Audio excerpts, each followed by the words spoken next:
अगर मैं तुमसे कहूँ कि एक ऐसा काम है जो श्री कृष्ण ने स्वयं गीता में संकेतों में बताया है और जो इसे सही भाव से कर ले उसकी मनोकामना रुकती नहीं, तो क्या तुम विश्वास करोगे? ज्यादातर लोग पूजा करते हैं, जप करते हैं, व्रत रखते हैं, फिर भी उनकी मनोकामना अधूरी रह जाती है, क्योंकि वे उस एक बात को नहीं जानते जिसे श्री कृष्ण कर्म और भक्ति से भी ऊपर रखते हैं। आज मैं वही रहस्य बताने वाला हूँ जो शब्दों में नहीं, भाव में छिपा है। अगर यह वीडियो पूरा सुन लिया तो हो सकता है तुम्हारी वर्षों से रुकी मनोकामना यहीं से चल पड़े। बहुत कम लोग ये समझ पाते हैं कि मनोकामना पूरी न होने का कारण भगवान की कृपा की कमी नहीं होती, बल्कि मनुष्य के भीतर मौजूद अधैर्य, संदेह और अधूरा विश्वास होता है। हर इंसान अपने जीवन में कुछ न कुछ चाहता है। कोई धन चाहता है, कोई सम्मान, कोई संतान सुख, कोई बीमारी से मुक्ति, तो कोई बस मन की शांति चाहता है। लेकिन हैरानी की बात यह है कि सब लोग पूजा करते हैं, प्रार्थना करते हैं, मंदिर जाते हैं, व्रत रखते हैं, फिर भी सबकी मनोकामना पूरी नहीं होती।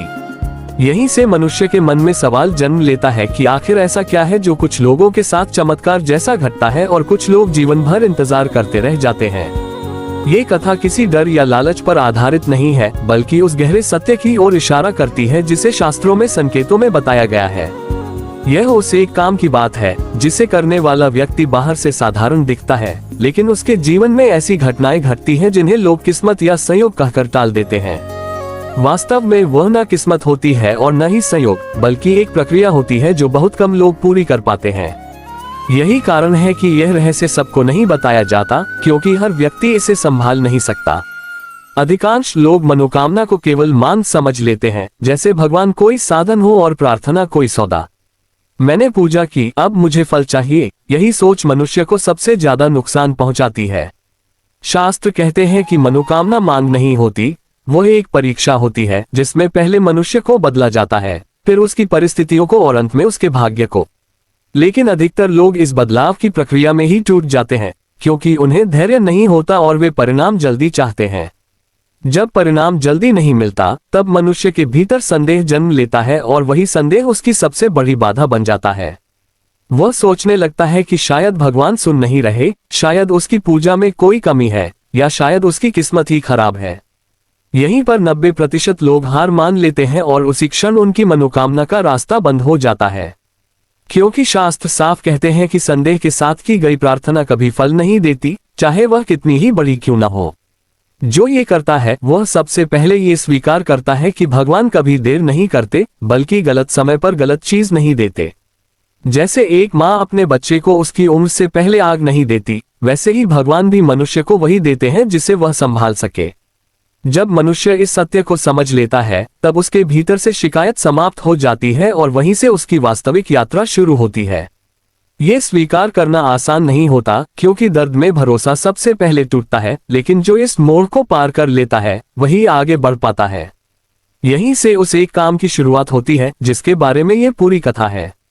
ये काम बाहर से छोटा लगता है, लेकिन भीतर से बहुत बड़ा होता है। इसमें न कोई दिखावा होता है, न कोई शोर, और न ही किसी को बताने की जरूरत होती है। ये काम मनुष्य को भीतर से शांत करता है और उसी शांति में उसकी मनोकामना का बीज बोया जाता है। लेकिन ध्यान रखना, इस रास्ते पर चलते ही सबसे पहले परीक्षा ली जाती है, ताकि यह तय किया जा सके कि मनुष्य सच में इसके योग्य है या नहीं। जब परीक्षा शुरू होती है, तब परिस्थितियां पहले से ज्यादा कठिन लगने लगती हैं और मनुष्य को लगता है कि सब कुछ उल्टा हो रहा है। यही वह समय होता है जब अधिकांश लोग पीछे हट जाते हैं और कहते हैं कि यह सब व्यर्थ है। लेकिन जो नहीं रुकता, जो भरोसा बनाए रखता है और परिणाम भगवान पर छोड़ देता है, उसी के जीवन में धीरे धीरे ऐसे संकेत मिलने लगते हैं जिन्हें वह पहले कभी महसूस नहीं कर पाया था, और यहीं से उसका भाग्य चुपचाप बदलना शुरू हो जाता है। अधिकतर लोगों की मनोकामना इसलिए अटक जाती है क्योंकि वे बाहर की पूजा पर ध्यान देते हैं, लेकिन भीतर की अवस्था को बिल्कुल अनदेखा कर देते हैं। मंदिर जाना, दीपक जलाना, मंत्र बोलना जरूरी है, लेकिन उससे भी ज्यादा जरूरी है मन की स्थिति, क्योंकि भगवान शब्द नहीं, भावना सुनते हैं। जब मन बेचैन होता है, डर से भरा होता है या शिकायत करता रहता है, तब वही मन अपनी ही प्रार्थना के रास्ते में दीवार बन जाता है। मनुष्य अक्सर यह नहीं समझ पाता कि वह जो चाहता है उसके रास्ते में सबसे बड़ी बाधा वही स्वयं होता है। मनोकामना अटकने का पहला कारण होता है अधैर्य, क्योंकि आज के समय में हर व्यक्ति तुरंत परिणाम चाहता है। वह सोचता है कि अगर आज पूजा की है तो कल ही फल मिल जाना चाहिए, लेकिन शास्त्र कहते हैं कि हर फल का अपना समय होता है। जो व्यक्ति समय से पहले फल तोड़ने की कोशिश करता है उसे केवल कच्चापन ही मिलता है। इसी अधैर्य के कारण मनुष्य बार बार भगवान पर शक करने लगता है और वही शक उसकी मनोकामना को कमजोर कर देता है। दूसरा बड़ा कारण होता है तुलना, क्योंकि मनुष्य अपने जीवन की तुलना दूसरों से करने लगता है। वह देखता है कि किसी और की इच्छा जल्दी पूरी हो गई और उसकी नहीं हुई, तो उसके मन में ईर्ष्या और असंतोष पैदा हो जाता है। यही असंतोष धीरे धीरे कड़वाहट बन जाता है और वही कड़वाहट प्रार्थना की शक्ति को नष्ट कर देती है। शास्त्र कहते हैं कि तुलना करने वाला व्यक्ति कभी भी संतुष्ट नहीं रह सकता और असंतुष्ट मन से निकली प्रार्थना कभी पूर्ण नहीं होती। तीसरा कारण होता है बार बार अपनी इच्छा को बदलना, क्योंकि मनुष्य आज कुछ चाहता है और कल कुछ और। जब इच्छा ही स्थिर नहीं होती तो ब्रह्मांड भी ये तय नहीं कर पाता कि उसे क्या देना है। एक दिन धन की चाह, दूसरे दिन सम्मान की, तीसरे दिन शांति की, ऐसे बिखरे हुए मन से की गई प्रार्थना दिशाहीन हो जाती है। जो व्यक्ति अपनी मनोकामना पर स्थिर रहता है और उसे स्पष्ट रूप से जानता है, उसी की प्रार्थना में बल होता है। मनोकामना अटकने का एक कारण ये भी होता है कि मनुष्य पूजा के साथ साथ शिकायत करना नहीं छोड़ता। वह कहता है कि वह भगवान पर विश्वास करता है, लेकिन हर कठिन समय में यही पूछता है कि मेरे साथ ही ऐसा क्यों होता है। यह प्रश्न सुनने में साधारण लगता है, लेकिन यही प्रश्न मनुष्य को भगवान से दूर कर देता है। क्योंकि जहां शिकायत होती है वहां समर्पण नहीं हो सकता और बिना समर्पण के मनोकामना आगे नहीं बढ़ती। कई बार मनोकामना इसलिए भी अटक जाती है क्योंकि मनुष्य केवल मांगना जानता है, देना नहीं। वह सोचता है कि भगवान सब कुछ देंगे, लेकिन वह स्वयं क्या बदलेगा इस पर कभी विचार नहीं करता।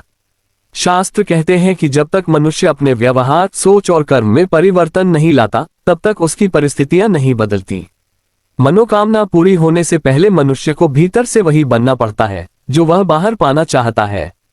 अंत में सबसे गहरा कारण होता है डर, क्योंकि मनुष्य को डर लगता है कि अगर उसकी मनोकामना पूरी नहीं हुई तो क्या होगा। यही डर उसकी प्रार्थना को कमजोर कर देता है और उसे आधा अधूरा बना देता है। जो ये समझ लेता है कि परिणाम चाहे जो भी हो वह भगवान की इच्छा है, उसी का डर समाप्त होता है। और जैसे ही डर समाप्त होता है उसी क्षण से मनोकामना के रास्ते खुलने लगते हैं। श्री कृष्ण ने कभी यह नहीं कहा कि मुझसे मांगो और मैं दे दूंगा, बल्कि उन्होंने गीता में स्पष्ट कहा कि पहले स्वयं को उस योग्य बनाओ जो पाने की इच्छा रखते हो। कृष्ण का मार्ग मांगने का नहीं, बनने का मार्ग है, क्योंकि जब मनुष्य भीतर से बदल जाता है तब बाहर की परिस्थितियां अपने आप बदल जाती हैं। जो ये करता है वह सबसे पहले ये समझता है कि भगवान को शब्दों से नहीं, अवस्था से प्रसन्न किया जाता है। कृष्ण को दिखावा नहीं चाहिए, उन्हें वह मन चाहिए जो स्थिर हो, शांत हो और परिणाम की चिंता से मुक्त हो। कृष्ण जैसा बनने का पहला अर्थ यह है कि मनुष्य अपने कर्तव्य से कभी पीछे ना हटे, चाहे परिस्थितियां कितनी भी कठिन क्यों न हो। गीता में अर्जुन युद्ध से भागना चाहता था, लेकिन कृष्ण ने उसे सिखाया कि भागना समाधान नहीं होता। इसी तरह जब मनुष्य अपनी मनोकामना के मार्ग में कठिनाई देखता है और रुक जाता है, तब वही रुकावट उसकी परीक्षा बन जाती है। जो कृष्ण को समझता है वो कठिन समय में भी अपना कर्म नहीं छोड़ता, बल्कि और अधिक शांति से उसे करता है। श्री कृष्ण ने सबसे बड़ा रहस्य ये बताया कि कर्म करो, लेकिन फल को अपने ऊपर मत ला दो। जब मनुष्य हर कर्म के बाद ये सोचता है कि अब परिणाम क्या होगा, तब वही सोच उसके मन को अशांत कर देती है। कृष्ण जैसा बनने का अर्थ है कि तुम पूरा प्रयास करो, लेकिन फल को भगवान पर छोड़ दो। जैसे ही मनुष्य ये छोड़ना सीख लेता है, उसी क्षण उसकी मनोकामना की गति तेज हो जाती है, क्योंकि अब उसके कर्म में डर नहीं, केवल समर्पण होता है। कृष्ण का जीवन ये भी सिखाता है कि जो मिला है उसमें संतोष रखो और जो नहीं मिला उसके लिए शिकायत मत करो। कृष्ण ने कभी अपने जीवन की कठिनाइयों पर रोना नहीं रोया, न ही उन्होंने भाग्य को दोष दिया। उन्होंने हर स्थिति को स्वीकार किया और उसी में समाधान खोजा। जब मनुष्य ये सीख लेता है कि शिकायत छोड़कर स्वीकार करना है, तब उसकी ऊर्जा बिखरती नहीं बल्कि एक दिशा में बहने लगती है। यही एक दिशा मनोकामना को शक्ति देती है। श्री कृष्ण जैसा बनने का एक और अर्थ है कि मनुष्य अपने अहंकार को धीरे धीरे त्याग दे। अहंकार वह दीवार है जो भगवान और भक्त के बीच खड़ी हो जाती है। जब मनुष्य ये सोचता है कि मैंने ये किया, मैंने वह किया, तब वह अनजाने में कृष्ण को पीछे कर देता है। लेकिन जब वही मनुष्य ये कहता है कि जो हुआ भगवान की कृपा से हुआ, तब उसका मन हल्का हो जाता है और उसी हल्केपन में चमत्कार जन्म लेते हैं। कृष्ण ने यह भी सिखाया कि डर मनुष्य का सबसे बड़ा शत्रु है। डर भविष्य का होता है और कृष्ण सिखाते हैं कि वर्तमान में जियो। जो ये करता है वह भविष्य की चिंता में अपनी आज की प्रार्थना को कमजोर नहीं करता। वह जानता है कि जो होगा वह ठीक होगा, क्योंकि कृष्ण कभी अपने भक्त का अहित नहीं करते। जैसे ही डर समाप्त होता है वैसे ही मनोकामना की राह से सबसे बड़ा अवरोध हट जाता है। अंत में कृष्ण जैसा बनने का सबसे गहरा अर्थ यह है कि मनुष्य भीतर से शांत हो जाए, चाहे बाहर कितना ही शोर क्यों न हो। कृष्ण युद्धभूमि में भी शांत थे क्योंकि उनका मन स्थिर था। जब मनुष्य इस स्थिरता को अपने जीवन में उतार लेता है तब उसकी हर प्रार्थना में एक अलग ही शक्ति आ जाती है। और यही वह अवस्था है जहां पहुंचने के बाद मनोकामना केवल इच्छा नहीं रहती बल्कि नियति बन जाती है। श्री कृष्ण ने गीता में स्पष्ट कहा है कि आस्था शब्दों से नहीं, संकट के समय लिए गए निर्णयों से पहचानी जाती है। जब जीवन सहज चलता है तब हर व्यक्ति कहता है कि वह भगवान पर विश्वास करता है, लेकिन जैसे ही परिस्थितियां विपरीत होती हैं वही विश्वास डगमगाने लगता है। यहीं से आस्था की असली परीक्षा शुरू होती है, क्योंकि भगवान यह नहीं देखते कि तुमने कितनी पूजा की, बल्कि ये देखते हैं कि कठिन समय में तुम्हारा मन कैसा रहा। जो ये समझ लेता है वही आगे बढ़ पाता है। कृष्ण ने अर्जुन को युद्धभूमि में इसलिए उपदेश दिया क्योंकि वहीं उसकी परीक्षा हो रही थी। अर्जुन पूजा नहीं छोड़ रहा था, वो डर रहा था, भ्रमित था और अपने कर्तव्य से भागना चाहता था। कृष्ण ने उसे यह नहीं कहा कि युद्ध छोड़ दो, बल्कि यह कहा कि अपने भय को छोड़ दो। इसी तरह जब मनुष्य अपनी मनोकामना के मार्ग में कठिनाई देखकर पीछे हटने लगता है तब वही क्षण उसकी आस्था की परीक्षा बन जाता है। अधिकांश लोग यहीं पर चूक जाते हैं क्योंकि वे परिस्थितियों को भगवान की अनुपस्थिति मान लेते हैं। वे सोचते हैं कि अगर भगवान साथ होते तो ये सब क्यों होता, लेकिन कृष्ण सिखाते हैं कि कठिन परिस्थिति भगवान की दूरी नहीं बल्कि उनकी तैयारी होती है। जब तक मनुष्य इस सत्य को नहीं समझता तब तक वह हर संकट को दंड मानता रहेगा, लेकिन जो ये समझ लेता है कि संकट उसे मजबूत बनाने आए हैं वही मनोकामना के योग्य बनता है। आस्था की परीक्षा में सबसे कठिन बात यह होती है कि मनुष्य को परिणाम दिखाई नहीं देते। वह चलता रहता है, प्रयास करता रहता है, लेकिन सामने कुछ स्पष्ट नहीं होता। कृष्ण कहते हैं कि यही वह समय है जब मनुष्य को सबसे ज्यादा स्थिर रहना चाहिए, क्योंकि बीज जमीन के नीचे टूटता है तभी वह अंकुर बनता है। अगर मनुष्य इस टूटने से डर गया तो वह कभी अंकुर नहीं बन पाएगा। कृष्ण का मार्ग ये भी सिखाता है कि परीक्षा के समय मनुष्य को दूसरों से अपनी तुलना नहीं करनी चाहिए।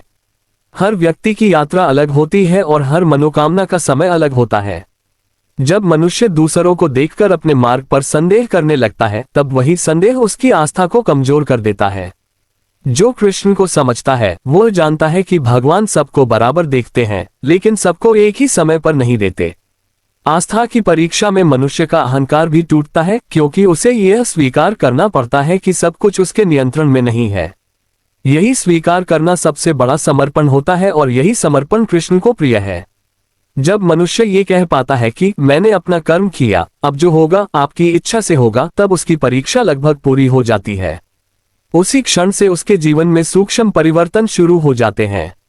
अंत में कृष्ण ये सिखाते हैं कि जो व्यक्ति परीक्षा के समय भी शांत रहता है वही वास्तव में विश्वास करता है। बाहर चाहे कितना ही संघर्ष क्यों ना हो, यदि भीतर शांति है तो समझ लो कि मनुष्य सही मार्ग पर है। और जब मनुष्य इस अवस्था तक पहुंच जाता है तब उसकी मनोकामना केवल समय की प्रतीक्षा करती है, क्योंकि कृष्ण का नियम अटल है, जो परीक्षा में खरा उतरता है उसे फल अवश्य मिलता है। श्री कृष्ण ने गीता में बार बार यह स्पष्ट किया है कि संसार में कुछ भी समय से पहले नहीं मिलता और समय से पहले जो मिलता है वह टिकता भी नहीं। मनुष्य अक्सर यह भूल जाता है कि वह जिस चीज को आज चाहता है वह शायद अभी उसके लिए तैयार नहीं है। कृष्ण धैर्य को कमजोरी नहीं बल्कि सबसे बड़ी शक्ति मानते हैं, क्योंकि धैर्य वही रख सकता है जिसे अपने मार्ग पर पूरा भरोसा हो। जब मनुष्य ये समझ लेता है कि हर मनोकामना का एक निश्चित समय होता है तब उसके भीतर की बेचैनी धीरे धीरे शांत होने लगती है। कृष्ण का अपना जीवन धैर्य का सबसे बड़ा उदाहरण है, क्योंकि उन्होंने हर स्थिति में प्रतीक्षा की लेकिन कभी अधैर्य नहीं किया। बचपन में अत्याचार सहना पड़ा, युवा अवस्था में युद्ध और जीवन के हर चरण में कठिन निर्णय, फिर भी उन्होंने कभी समय को दोष नहीं दिया। वह जानते थे कि जो कुछ भी घट रहा है वह किसी बड़े उद्देश्य की तैयारी है। इसी प्रकार जब मनुष्य अपनी मनोकामना के मार्ग में रुकावटें देखता है तो उसे समझना चाहिए कि यह रुकावट नहीं बल्कि तैयारी का समय है। अधिकांश लोग यहाँ गलती कर बैठते हैं क्योंकि वे प्रतीक्षा को हार मान लेते हैं। उन्हें लगता है कि अगर तुरंत परिणाम नहीं मिला तो शायद भगवान ने उनकी बात सुनना बंद कर दिया। कृष्ण कहते हैं कि भगवान सबसे अधिक उसी समय कार्य करते हैं जब मनुष्य को लगता है कि कुछ भी नहीं हो रहा। जो ये समझ लेता है वो प्रतीक्षा के समय को व्यर्थ नहीं करता, बल्कि अपने भीतर को और मजबूत बनाता है। धैर्य का अर्थ चुप बैठना नहीं होता, बल्कि सही कर्म करते हुए शांत रहना होता है। कृष्ण ने अर्जुन से कभी यह नहीं कहा कि युद्ध छोड़ दो और प्रतीक्षा करो, बल्कि यह कहा कि युद्ध करो लेकिन मन को शांत रखो। इसी तरह मनुष्य को भी अपनी मनोकामना के लिए प्रयास करना चाहिए, लेकिन परिणाम को लेकर बेचैन नहीं होना चाहिए। जब कर्म और धैर्य साथ साथ चलते हैं तभी मनोकामना की नींव मजबूत होती है। कृष्ण ये भी सिखाते हैं कि जो व्यक्ति समय को स्वीकार कर लेता है वह कभी टूटता नहीं। वह जानता है कि अगर आज नहीं मिला तो कल मिलेगा, और अगर कल भी नहीं मिला तो परसों, लेकिन मिलेगा जरूर।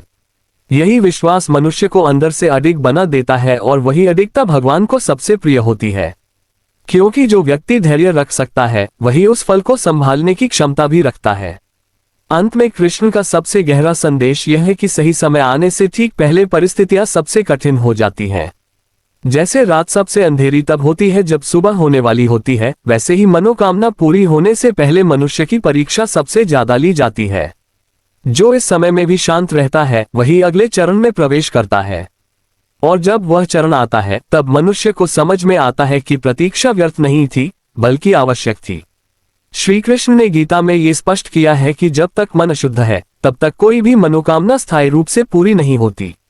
मन की अशुद्धि का अर्थ पाप नहीं, बल्कि वह विचार है जो डर, ईर्ष्या, क्रोध, लालच और अहंकार से जन्म लेते हैं। मनुष्य बाहर से चाहे जितना धार्मिक दिखे, अगर भीतर उसका मन अशांत है तो उसकी प्रार्थना अधूरी ही रहती है। कृष्ण कहते हैं कि भगवान मंदिर में नहीं, उस मन में वास करते हैं जो शांत और स्वच्छ हो। इसलिए मन की शुद्धि ही मनोकामना का वास्तविक द्वार है। मन की अशुद्धि का सबसे बड़ा कारण है बीते हुए कल का बोझ और आने वाले कल का डर। मनुष्य जो हो चुका है उसी में उलझा रहता है, और जो होने वाला है उसी से भयभीत रहता है। कृष्ण सिखाते हैं कि जो व्यक्ति वर्तमान में टिक जाता है उसका मन अपने आप शुद्ध होने लगता है। वर्तमान में रहना आसान नहीं है, लेकिन जो ये सीख लेता है वही अपने विचारों पर नियंत्रण पाता है, और वही नियंत्रण मन को हल्का बना देता है। कृष्ण ये भी कहते हैं कि मन की शुद्धि तब शुरू होती है जब मनुष्य दूसरों को दोष देना छोड़ देता है। जब तक मनुष्य यह मानता रहेगा कि उसके दुखों के लिए कोई और जिम्मेदार है, तब तक उसका मन शांत नहीं हो सकता। लेकिन जिस दिन वह ये स्वीकार कर लेता है कि उसके जीवन में जो भी हो रहा है वो उसके अपने कर्मों का परिणाम है, उसी दिन से उसका मन साफ होने लगता है। ये स्वीकार करना कठिन होता है, लेकिन यही स्वीकार मनुष्य को भीतर से मुक्त करता है। मन की शुद्धि के मार्ग में सबसे बड़ी बाधा है आसक्ति। मनुष्य जिस चीज से बहुत अधिक जुड़ जाता है उसी से सबसे ज्यादा डरता है। कृष्ण कहते हैं कि आसक्ति दुख का मूल है, क्योंकि जहां पकड़ होती है वहां पीड़ा निश्चित होती है। जब मनुष्य धीरे धीरे छोड़ना सीख लेता है तब उसका मन हल्का होने लगता है, और उसी हल्केपन में शांति जन्म लेती है। यही शांति प्रार्थना को गहराई देती है। श्री कृष्ण का मार्ग यह नहीं सिखाता कि सब कुछ त्याग दो, बल्कि यह सिखाता है कि भीतर से मुक्त रहो। बाहर से कर्म करते रहो, रिश्ते निभाते रहो, लेकिन भीतर से किसी पर निर्भर मत रहो। जब मनुष्य ये सीख लेता है तब उसके भीतर एक अलग ही स्थिरता आ जाती है। उसी स्थिरता में उसकी मनोकामना का बीज सुरक्षित रहता है और समय आने पर अंकुरित होता है। अंत में कृष्ण ये बताते हैं कि मन की शुद्धि कोई एक दिन की प्रक्रिया नहीं है, ये रोज रोज का अभ्यास है। हर दिन अपने विचारों को देखना, उन्हें समझना और अनावश्यक को छोड़ देना, यही साधना है। जो ये करता है उसका मन धीरे धीरे शांत हो जाता है और उसकी प्रार्थना में एक नई शक्ति आ जाती है। और जब मन शुद्ध हो जाता है तब मनोकामना केवल पूरी नहीं होती बल्कि सही रूप में पूरी होती है। श्री कृष्ण ने गीता में बहुत स्पष्ट कहा है कि उन्हें बाहरी आडंबर से कोई प्रसन्नता नहीं मिलती, उन्हें केवल वह भाव चाहिए जो मनुष्य के हृदय से निकलता है। दीपक जलाना, फूल चढ़ाना, मंत्र बोलना सब अच्छे कर्म हैं, लेकिन अगर इन सब के पीछे भाव नहीं है तो वे केवल क्रिया बनकर रह जाते हैं। कृष्ण कहते हैं कि यदि मन भीतर से खाली है तो बाहर की पूजा भी खाली ही होती है। इसलिए मनोकामना की सिद्धि पूजा की संख्या से नहीं, भाव की गहराई से होती है। कृष्ण ने स्वयं कहा है कि वे पत्ता, फूल, फल या जल भी स्वीकार कर लेते हैं यदि वह सच्चे भाव से अर्पित किया गया हो। इसका अर्थ यह नहीं कि सामग्री कम होनी चाहिए, बल्कि इसका अर्थ यह है कि मन साफ होना चाहिए। जब मनुष्य बिना दिखावे, बिना डर और बिना लालच के भगवान को याद करता है, तब उसकी प्रार्थना सीधी हृदय तक पहुंचती है। ऐसे भाव में कही गई बात कभी व्यर्थ नहीं जाती। अधिकांश लोग पूजा करते समय भी मन को इधर उधर भटकने देते हैं। हाथ भगवान के सामने होते हैं, लेकिन मन समस्याओं में उलझा रहता है। कृष्ण कहते हैं कि जहां मन नहीं है, वहां भगवान भी नहीं टिकते। जो ये समझ लेता है, वो पूजा के समय अपने मन को वर्तमान में लाने का प्रयास करता है। यही प्रयास धीरे धीरे उसकी पूजा को जीवंत बना देता है। भाव का एक अर्थ ये भी है कि मनुष्य भगवान के सामने अपने भीतर की सच्चाई रख दे। वहां कोई अभिनय नहीं चलता, कोई मुखौटा नहीं चलता। जब मनुष्य अपने डर, अपनी कमजोरी और अपनी इच्छा को स्वीकार कर लेता है, तभी भाव शुद्ध होता है। कृष्ण ऐसे ही भाव को स्वीकार करते हैं, क्योंकि वहां कोई छल नहीं होता। कृष्ण ये भी सिखाते हैं कि भाव केवल पूजा के समय नहीं, जीवन के हर कर्म में होना चाहिए। अगर मनुष्य मंदिर में शांत है लेकिन घर या समाज में क्रोधित है, तो उसकी पूजा अधूरी रह जाती है। जो व्यक्ति हर कर्म को भगवान को समर्पित कर देता है, उसका पूरा जीवन ही पूजा बन जाता है। और जब जीवन पूजा बन जाता है, तब मनोकामना स्वतः ही मार्ग पा लेती है। अंत में कृष्ण का सबसे गहरा संदेश यह है कि भाव में कोई शोर नहीं होता। वह न दिखता है, न सुनाई देता है, लेकिन वही सबसे शक्तिशाली होता है। जो ये करता है, वह धीरे धीरे बाहरी क्रियाओं पर निर्भर होना छोड़ देता है और भीतर की अवस्था पर ध्यान देने लगता है। और जैसे ही भीतर की अवस्था बदलती है, वैसे ही बाहर की परिस्थितियां भी बदलने लगती हैं।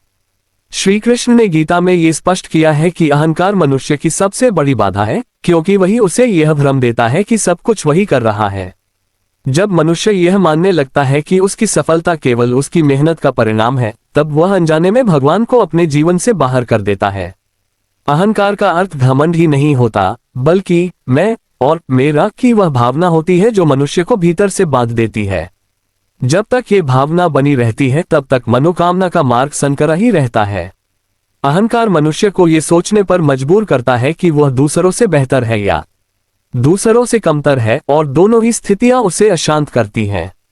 कृष्ण कहते हैं कि तुलना अहंकार का ही एक रूप है, क्योंकि तुलना में मनुष्य स्वयं को केंद्र में रखता है। जो ये समझ लेता है कि हर व्यक्ति अपनी यात्रा पर है, वह तुलना से मुक्त हो जाता है। और जैसे ही तुलना समाप्त होती है, अहंकार की जड़ें कमजोर होने लगती हैं। कृष्ण का जीवन इस बात का प्रमाण है कि सच्ची महानता कभी शोर नहीं करती। उन्होंने कभी यह नहीं कहा कि वे ईश्वर हैं, बल्कि उन्होंने अपने कर्मों से ये दिखाया कि वे कौन हैं। जब मनुष्य अपने गुणों का प्रचार करना छोड़ देता है और अपने कर्मों को बोलने देता है, तब उसका अहंकार स्वतः ही पिघलने लगता है। यही पिघलना मनुष्य को भीतर से हल्का बनाता है। अहंकार त्यागने का सबसे कठिन भाग ये होता है कि मनुष्य को अपनी गलती स्वीकार करनी पड़ती है। अधिकतर लोग गलती मानने से डरते हैं, क्योंकि उन्हें लगता है कि इससे उनकी छवि कमजोर हो जाएगी। कृष्ण कहते हैं कि गलती स्वीकार करना कमजोरी नहीं, बल्कि आत्मबल की निशानी है। जो ये सीख लेता है, वह अपने भीतर एक गहरी शांति महसूस करता है, और वही शांति उसकी प्रार्थना को मजबूत बनाती है। कृष्ण ये भी सिखाते हैं कि अहंकार केवल सफलता में ही नहीं, बल्कि दुख में भी होता है। जब मनुष्य ये सोचता है कि मेरे साथ ही ऐसा क्यों, तब वह भी अपने आप को केंद्र में रख रहा होता है। ये सोच उसे भगवान से दूर कर देती है। लेकिन जब वह ये कह पाता है कि जो हुआ उसका कोई कारण है, तब उसका मन शांत होने लगता है और अहंकार धीरे धीरे टूटने लगता है। अंत में अहंकार का त्याग तब पूर्ण होता है जब मनुष्य ये समझ लेता है कि वह केवल एक माध्यम है। कर्म उसके हाथ में है, लेकिन परिणाम किसी और के हाथ में। जैसे ही यह भाव भीतर गहराता है, मनुष्य के भीतर एक नई स्वतंत्रता जन्म लेती है, और उसी स्वतंत्रता में उसकी मनोकामना सांस लेने लगती है, क्योंकि अब उसके मार्ग में सबसे बड़ी दीवार गिर चुकी होती है।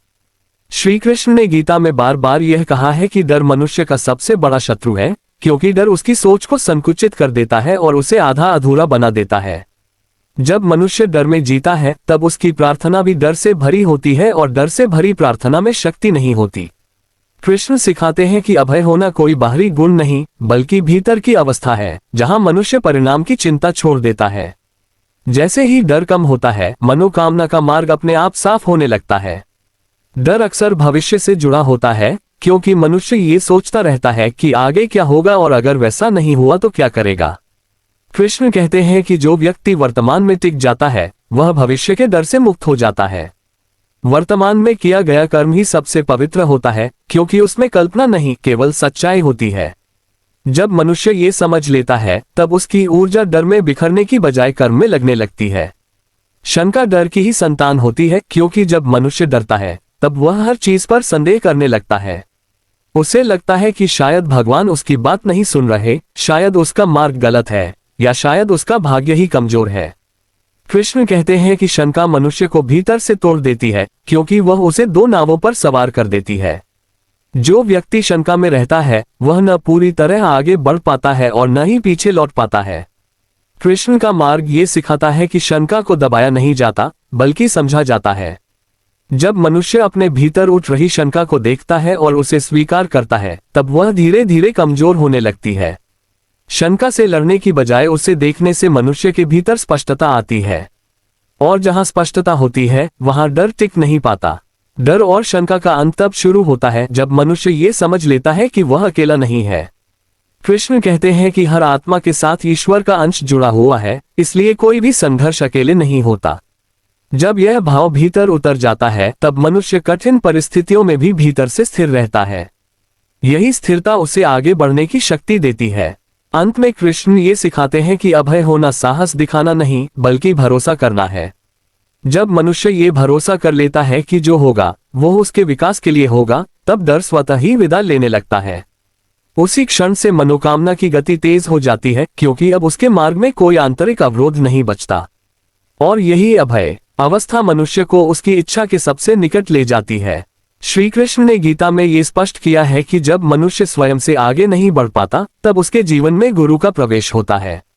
गुरु केवल कोई व्यक्ति नहीं होता, बल्कि वह ज्ञान की वह अवस्था होती है जो सही समय पर सही दिशा दिखाती है।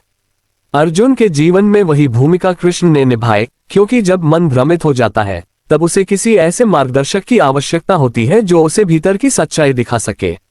मनोकामना के मार्ग में गुरु का आशीर्वाद एक दीपक की तरह होता है। कृष्ण ये भी सिखाते हैं कि मंत्र शब्दों का समूह नहीं, बल्कि मन को स्थिर करने का साधन होता है। जब मनुष्य मंत्र को केवल दोहराता है तो वह ध्वनि बनकर रह जाता है, लेकिन जब वही मंत्र भाव और एकाग्रता के साथ जपा जाता है तब वह मन को भीतर की गहराई तक ले जाता है। मंत्र का उद्देश्य भगवान को बुलाना नहीं, बल्कि अपने मन को शांत करना होता है। और जैसे ही मन शांत होता है, प्रार्थना स्वयं प्रभावी हो जाती है। मौन का मार्ग सबसे सूक्ष्म होता है, क्योंकि इसमें शब्दों की आवश्यकता नहीं होती। कृष्ण कहते हैं कि जब मनुष्य चुप होता है तब पहली बार वह स्वयं को सुन पाता है। मौन मन को भीतर की आवाज से जोड़ता है और वही आवाज सही दिशा दिखाती है। जो ये सीख लेता है उसे हर बात किसी से पूछने की आवश्यकता नहीं रहती, क्योंकि उत्तर उसके भीतर से आने लगते हैं। गुरु, मंत्र और मौन, ये तीनों मिलकर मनुष्य के भीतर संतुलन बनाते हैं। गुरु दिशा देता है, मंत्र स्थिरता देता है और मौन स्पष्टता देता है।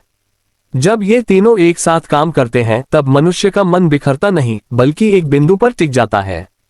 यही टिकाव मनोकामना को शक्ति देता है और उसे भ्रम से बचाता है। कृष्ण का मार्ग यह नहीं सिखाता कि हर समय बोलते रहो या हर समय जप करते रहो। वह सिखाता है कि कब बोलना है, कब जप करना है और कब बिल्कुल चुप रहना है। जो व्यक्ति यह संतुलन सीख लेता है वह अपने शब्दों, विचारों और कर्मों को सही दिशा में लगा पाता है। यही संतुलन उसे भीतर से मजबूत बनाता है। अंत में कृष्ण ये बताते हैं कि जब मनुष्य गुरु के मार्गदर्शन में मंत्र का सहारा लेकर मौन को अपनाता है तब उसका मन स्वयं का मित्र बन जाता है। और जब मन मित्र बन जाए तब कोई भी मनोकामना असंभव नहीं रहती, क्योंकि अब मनुष्य बाहर नहीं भटकता, बल्कि भीतर की शक्ति से जुड़ जाता है। यही सूक्ष्म मार्ग उसे उसकी इच्छा के अंतिम द्वार तक ले जाता है। श्री कृष्ण ने गीता में जो सबसे गहरा सत्य बताया है वह ये है कि मनुष्य का अधिकार केवल कर्म पर है, फल पर नहीं। अधिकतर लोग यही भूल कर बैठते हैं कि वे अच्छा कर्म करेंगे तो तुरंत अच्छा फल मिलना चाहिए, लेकिन कृष्ण कहते हैं कि फल समय, परिस्थिति और पात्रता के अनुसार मिलता है। जब मनुष्य इस नियम को नहीं समझता तब वह अपने कर्म को भी बोझ बना लेता है, लेकिन जो ये समझ लेता है उसका कर्म साधना बन जाता है। कर्म का अर्थ केवल बाहरी कार्य नहीं होता, बल्कि वह सोच, भावना और दृष्टिकोण भी होता है जिसके साथ वह कार्य किया जाता है। यदि मनुष्य अच्छे कर्म भी अहंकार, डर या लालच से करता है तो उसका फल सीमित हो जाता है। कृष्ण कहते हैं कि वही कर्म शुद्ध होता है जो समर्पण से किया जाए। जब मनुष्य अपने हर कार्य को भगवान को अर्पित कर देता है तब उसके कर्म में हल्कापन आ जाता है और वही हल्कापन फल को आकर्षित करता है। कृष्ण ये भी सिखाते हैं कि फल का मोह ही दुख का मूल है। जब मनुष्य हर कर्म के बाद फल की चिंता करने लगता है तब उसका मन अशांत हो जाता है। यह अशांति उसके अगले कर्म को भी प्रभावित करती है और एक चक्र बन जाता है। जो व्यक्ति फल को छोड़ना सीख लेता है वह इस चक्र से मुक्त हो जाता है, और जब चक्र टूटता है तब मनोकामना के मार्ग में गति आती है। कर्म और फल के बीच अक्सर एक लंबा अंतराल होता है जिसे मनुष्य व्यर्थ समझ लेता है। कृष्ण कहते हैं कि यही अंतराल सबसे महत्वपूर्ण होता है, क्योंकि यही मनुष्य की परीक्षा होती है। जो इस समय में भी अपने कर्म को शुद्ध रखता है वही आगे बढ़ पाता है। इस अंतराल में किया गया सही कर्म भविष्य के फल को और भी मधुर बना देता है। कृष्ण का नियम यह भी है कि कोई भी कर्म कभी व्यर्थ नहीं जाता। भले ही उसका फल तुरंत न दिखे, लेकिन वह किसी न किसी रूप में लौटकर अवश्य आता है। जब मनुष्य यह विश्वास कर लेता है तब वह निराश नहीं होता और न ही अधैर्य करता है। यही विश्वास उसे निरंतर आगे बढ़ने की शक्ति देता है। अंत में कृष्ण ये सिखाते हैं कि जब कर्म शुद्ध हो जाता है और फल का बोझ छोड़ दिया जाता है तब मनुष्य भीतर से मुक्त हो जाता है, और यही मुक्ति मनोकामना की सिद्धि का वास्तविक द्वार होती है। क्योंकि जो व्यक्ति भीतर से मुक्त है वही उस फल को संभाल सकता है जिसकी उसने कामना की है। यही कर्म और फल का शाश्वत रहस्य है। श्री कृष्ण कहते हैं कि मनोकामना पूरी होने या न होने का निर्णय बाहर की दुनिया नहीं करती, उसका निर्णय भीतर का भाव करता है। मनुष्य अक्सर यह मान लेता है कि पूजा, जप, दान या व्रत ही सब कुछ है, लेकिन कृष्ण स्पष्ट करते हैं कि यदि भीतर का भाव अशुद्ध है तो बाहर का कर्म केवल दिखावा बन जाता है। जब तक मनुष्य अपने मन की दिशा नहीं बदलता तब तक उसकी कामना भी भटकती रहती है। इसलिए कृष्ण सबसे पहले मन को समझने पर जोर देते हैं। कृष्ण कहते हैं कि मनुष्य की सबसे बड़ी भूल यह है कि वह भगवान को पाने के लिए कर्म करता है, लेकिन कर्म करते समय भगवान को भूल जाता है। पूजा करते समय मन इधर उधर दौड़ता है, जप करते समय इच्छाओं की सूची चलती रहती है और दान करते समय अहंकार खड़ा हो जाता है। ऐसे कर्म मन को शुद्ध नहीं करते बल्कि और उलझा देते हैं। मनोकामना तभी गति पकड़ती है जब कर्म और स्मरण एक साथ चले। श्री कृष्ण ये भी बताते हैं कि हर मनोकामना पूरी होने योग्य नहीं होती, क्योंकि कुछ इच्छाएं मनुष्य को नीचे ले जाती हैं। लेकिन जो व्यक्ति अपने मन को शुद्ध करता है उसकी इच्छाएं भी शुद्ध होने लगती हैं। जब इच्छा शुद्ध होती है तब प्रकृति स्वयं उसके पूरा होने का मार्ग बना देती है। इसीलिए कुछ लोगों की छोटी सी प्रार्थना भी पूरी हो जाती है और कुछ लोग जीवन भर पुकारते रहते हैं। कृष्ण का नियम यह है कि भगवान शब्द नहीं सुनते, भाव सुनते हैं। जो व्यक्ति भीतर से टूटा हुआ है लेकिन सच्चे भाव से पुकारता है उसकी पुकार तुरंत पहुंचती है, और जो व्यक्ति दिखावे से भरे शब्द बोलता है उसकी आवाज उसी तक सीमित रह जाती है। इसलिए कृष्ण कहते हैं कि प्रार्थना कम शब्दों की हो लेकिन पूरे मन की हो। मनुष्य जब बार बार यही सोचता है कि मेरी मनोकामना कब पूरी होगी, तब वह उसी अभाव की ऊर्जा को मजबूत करता है। कृष्ण कहते हैं कि जिसे तुम लगातार याद करते हो वही बढ़ता है। यदि तुम बार बार अभाव को याद करोगे तो अभाव ही बढ़ेगा, लेकिन यदि तुम ये भाव रखो कि जो मुझे चाहिए वह सही समय पर मिल रहा है तो मन शांत होता है और वही शांति मनोकामना का द्वार खोलती है। श्री कृष्ण अर्जुन से कहते हैं कि जो व्यक्ति अपने मन को परिणाम से बांध लेता है वह कर्म में पूरी शक्ति नहीं लगा पाता, लेकिन जो व्यक्ति कर्म को ही साधना बना लेता है उसके लिए परिणाम स्वयं चलकर आता है। यही कारण है कि कुछ लोग बिना ज्यादा कोशिश किए भी सफल हो जाते हैं, क्योंकि उनके भीतर विरोध नहीं होता। कृष्ण ये भी समझाते हैं कि मनोकामना की सिद्धि के मार्ग में सबसे बड़ा अवरोध डर होता है। डर की कहीं न मिले, डर की देर हो गई, डर की दूसरे आगे निकल गए। ये डर मन की ऊर्जा को बांट देता है। जब मन बटा होता है तब कोई भी इच्छा पूरी शक्ति से प्रकट नहीं हो पाती। जो व्यक्ति डर को छोड़ देता है वही आगे निकलता है। श्री कृष्ण कहते हैं कि मनुष्य को भगवान से सौदा नहीं करना चाहिए। मैं ये करूंगा तो आप वह देना, ये भाव भक्ति नहीं है। सच्ची भक्ति वह है जहां कर्म समर्पण से किया जाए, बिना शर्त। जब शर्तें हट जाती हैं तब कृपा अपने आप उतरती है। यही कारण है कि निष्काम भाव से की गई छोटी पूजा भी बड़ा फल देती है। मनुष्य जब अपनी मनोकामना को लेकर अत्यधिक व्याकुल हो जाता है तब वह अपने वर्तमान को नष्ट कर देता है। कृष्ण कहते हैं कि वर्तमान ही भविष्य का बीज है। यदि वर्तमान अशांत है तो भविष्य भी अशांत होगा, लेकिन जो व्यक्ति वर्तमान को शांति से जीता है उसका भविष्य स्वयं व्यवस्थित हो जाता है। कृष्ण का यह भी स्पष्ट संदेश है कि मनोकामना पूरी होने से पहले मनुष्य को उसके योग्य बनना पड़ता है। यदि मनुष्य भीतर से तैयार नहीं है तो पूरी हुई मनोकामना भी दुख दे सकती है। इसलिए कई बार भगवान देर करते हैं, इनकार नहीं। ये देरी वास्तव में तैयारी होती है, दंड नहीं। जो व्यक्ति इस सत्य को समझ लेता है वह शिकायत करना छोड़ देता है, और जिस दिन शिकायत रुक जाती है उसी दिन कृपा का प्रवाह शुरू हो जाता है, क्योंकि भगवान वहां आते हैं जहां उन्हें दोष नहीं, भरोसा मिलता है। श्री कृष्ण कहते हैं कि मनुष्य की अधिकांश मनोकामनाएं इसलिए नहीं रुकती क्योंकि भगवान नहीं सुनते, बल्कि इसलिए रुकती है क्योंकि मनुष्य भीतर ही भीतर विरोध करता रहता है। ऊपर से वह चाहता है कि उसकी इच्छा पूरी हो, लेकिन भीतर से वह डरता है कि कहीं पूरी हो गई तो क्या होगा। ये डर, ये संदेह, यह असुरक्षा ही सबसे बड़ा अवरोध बन जाती है। जब मन और इच्छा एक दिशा में नहीं होते तब परिणाम भी भ्रमित हो जाता है। कृष्ण ये भी बताते हैं कि मनुष्य बार बार अपनी तुलना दूसरों से करके अपनी ही शक्ति को कमजोर कर लेता है। वह देखता है कि किसी और की इच्छा जल्दी पूरी हो गई तो वह स्वयं को छोटा मानने लगता है। ये भावना उसके भीतर कमी का भाव पैदा करती है, और जहां कमी का भाव होता है वहां पूर्णता नहीं आ सकती। इसलिए कृष्ण कहते हैं कि अपनी यात्रा को किसी और की यात्रा से मत मापो। मनुष्य जब यह मान लेता है कि मेरे साथ ही ऐसा क्यों होता है, तभी से वह अपने कर्म से हटकर शिकायत में फंस जाता है। शिकायत मन को भारी कर देती है और भारी मन प्रार्थना को ऊपर नहीं जाने देता। कृष्ण कहते हैं कि जो व्यक्ति हर परिस्थिति में भी सीख खोज लेता है उसकी प्रार्थना बिना शब्दों के भी सुनी जाती है, क्योंकि सीख स्वीकार करना ही सबसे बड़ा समर्पण है। कृष्ण ये भी समझाते हैं कि मनोकामना की सिद्धि के लिए धैर्य केवल प्रतीक्षा नहीं है, बल्कि एक सक्रिय स्थिति है।